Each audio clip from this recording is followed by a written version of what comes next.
Hi Virgo, welcome to Higher Source Tarot for a tarot reading for all Virgo, Sun, Moon, Rising, and Venus. Thank you so much to all of you for your support of the channel. I think of you every day. I appreciate you all and send you my love on a daily basis.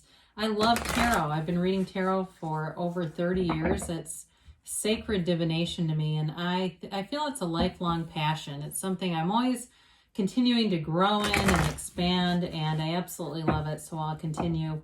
And if you are new to this channel, welcome to you. I post new readings every Friday, then again on Monday. So if a reading doesn't resonate, you can always come back in a couple of days and watch a new reading. You could look around at other parts of your chart, and that would give you a more complete energetic profile. Or even look around on Mondays, and the format of the readings is different from week to week. It's a different style of reading.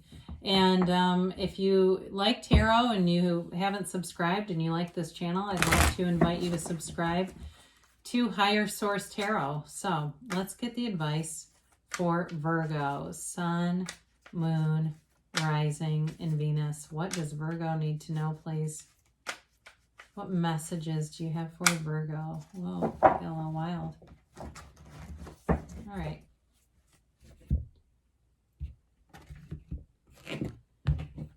We'll begin here with the tarot, and then we'll have the angel answers too. You begin here with the world. I haven't seen the world, I feel like, in a long time. Well, that's cool. Judgment. The Queen of Wands. The Queen of Pentacles. Wow, this is great. The Ten of Cups. Strength. The Five of Pentacles and the Nine of Swords. Well, you've got some beautiful expansion happening in your life. I do feel like you have a change, and it's sort of like the restlessness down here. It's just allowing yourself to adjust, really. And sometimes the mind gets overactive, doesn't it? We start to change. We have good things coming and showing up. And all of a sudden the mind freaks out on us and starts to infuse ideas that aren't even really realistic. I mean, when you have things like this coming in, you've got a new cycle, and it's bringing in, it's a fabulous phase. It's like your heart's desires actualized right here. So with this, the world is nirvana. It's really about getting to that place where you feel like, I get it now. You know, I see what this was all about. And if it was a job, if it's a career situation for you, it's like, this to me is like going on Shark Tank or something and getting one of the investors, you know, and you've been like, your back was against the wall. Somebody's invested all this money into a company and going, oh my God, this is my last ditch effort. And then boom, there it is. So with the world though, it is a card of self-mastery. You have that a couple of times. It's a card too of freedom, like you're free from other people's opinions. Again, if you work for yourself in some capacity, it brings you into a place of really feeling that autonomy and not being scared of it. There's no insecurity here. It's not like, oh God, am I able to do this? It's knowing that it's the best thing for you. Now, in a relationship, it is a place of feeling connected energetically and feeling like this is like you're on top of the world. It's a relationship that brings in fun, travel, spontaneity, and it's an unconditional love. I mean, there's no downside to this. So if it's a relationship that you're asking about, it's definitely moving forward here. And with judgment, there may be a decision here. This may be something you've had on your heart for a while and wondering, is this gonna, where are we going with this? And so some of you, it may have been through meditation or prayer or whatever you practice, and you start to see answers. And so in this energy though, the gray symbolizes, you see how the people's bodies are actually gray? I mean, look at it compared to, we could look at it compared to Gabriel or the world, and their bodies are gray because there's wisdom there. The gray represents wisdom, knowledge, and experience. And they leave behind the coffins of the mind. Again, for somebody, I do feel like you've made some kind of a change in your career, something that was very restrictive and confining, whether it's you working for yourself or you just have more freedom and autonomy in a job where you're not having to check in as much or something like that. It's like celebration is here. And you have it multiple times, these energies of celebrating a change.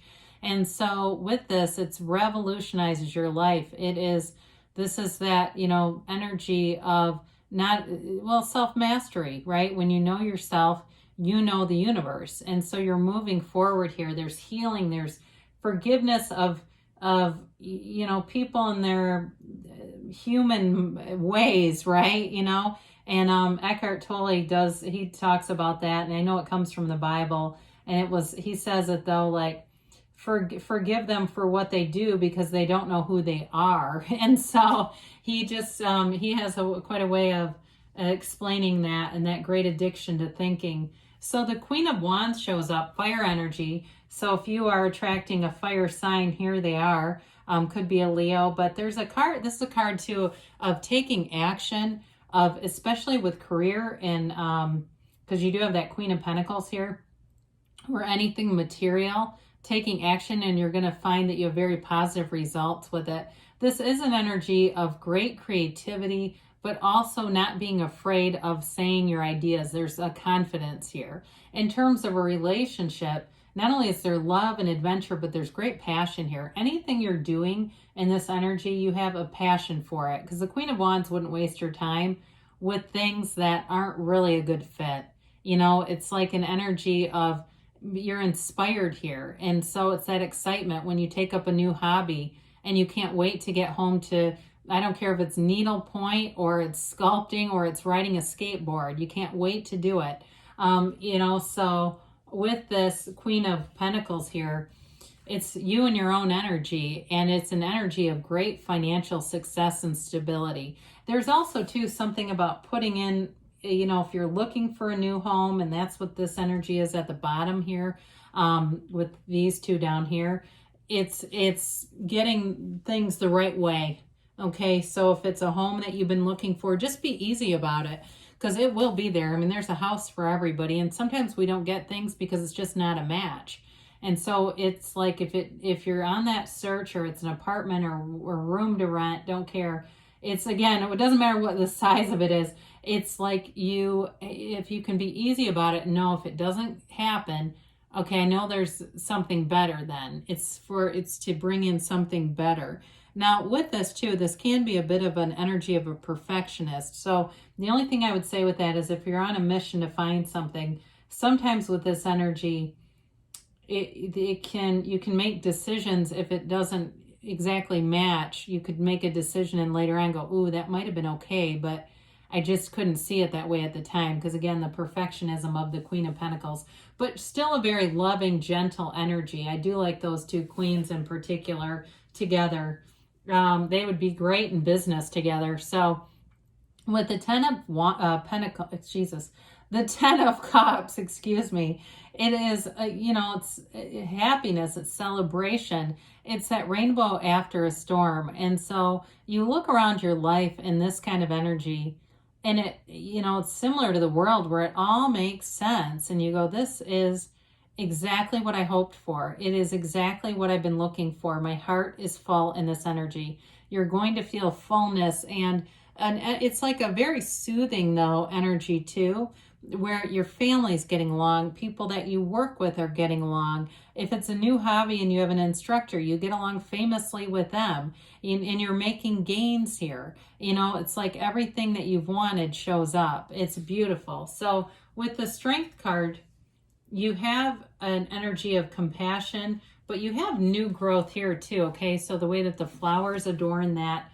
gown, it's similar in a way to that Queen of Pentacles. You know, she has, it's almost like if you carried this arch all the way down to the gown here, or almost in vice versa, since she comes first. But with this energy, and again, the tarot are really genderless, it's just characters, and it can be obviously the masculine and feminine qualities in male or female. But with this, it's having a conquering spirit, seeing solutions. So if there's some kind of a minor obstacle, you don't give up. In this energy, you find a solution, but you also don't get overly dramatic about it either. You're easy about things. And so you don't blow things up and make it seem like it's some impossible obstacle to overcome. You've got new ideas, creativity, and there's like an enthusiasm in this energy too. Her white gown is all about trust. It's about integrity, and there's a commitment here. So in a relationship too, again, You may find it's something that you've always wanted, and the commitment's not going anywhere. You know, it's having each other's back no matter what. And you have it here too, by the way. Even though the Five of Pentacles is about moving away from a larger group, you have two people who stay together. They do not leave each other's side. And so you've got it several times actually in the cards, much like the Lion and Strength and the Queen of Wands cat. Somebody here is your partner. They do not leave your side, they keep saying, and vice versa. So, you know, if it's a partner at work or a partner at, you know, a relationship, there's a commitment here to one another for better or for worse, they say. And it doesn't mean you have to get married, but it's like that kind of energy where you don't just take off and leave the minute somebody's having a bad day or having a bad month. The Nine of Swords, though, we talked about this. You have an energy shift here that's pretty powerful. And sometimes that adjustment can cause a little bit of energetic havoc for us, right? Our mind starts to step in and say, this can't be true, or this seems too good to be true.